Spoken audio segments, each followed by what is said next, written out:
கர்த்தருடைய பரிசுத்த நாமத்திற்கு மகிமை உண்டாகட்டும். இந்த நாளிலும் கர்த்தர் நமக்கு தரக்கூடிய நல்வார்த்தை ஏசாயா 29வது அதிகாரம் 17வது வசனம். இன்னும் கொஞ்ச காலத்தில் அல்லவோ லீபனோன் செழிப்பான வயல்வெளியாக மாறும். செழிப்பான வயல்வெளி காடாக எண்ணப்படும். பிரியமானவர்களே, இன்னும் கொஞ்ச காலம்தான். உங்கள் வறண்டு போன சூழ்நிலைகளெல்லாம் வயல்வெளியாக மாறும். அதன் பின்னர் அது ஒரு காட்டைப் போல செழிப்பாக வளர்ந்தோங்கும்.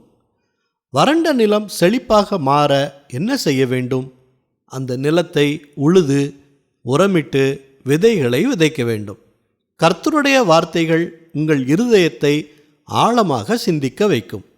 அதுவே உழுவதற்கு எடுத்துக்காட்டு. அந்த வசனத்தில் நாம் உறுதியாய் நிற்பது என்பது உரமிடுதல். நல்ல செயல்கள் நாம் விதைக்கும் விதைகள். அப்படிப்பட்ட கிறிஸ்துவை ஆதாரமாய் கொண்ட வாழ்க்கையில் செழிப்பு நிச்சயம் வரும். அதனால் சோர்ந்து போகாதீங்க.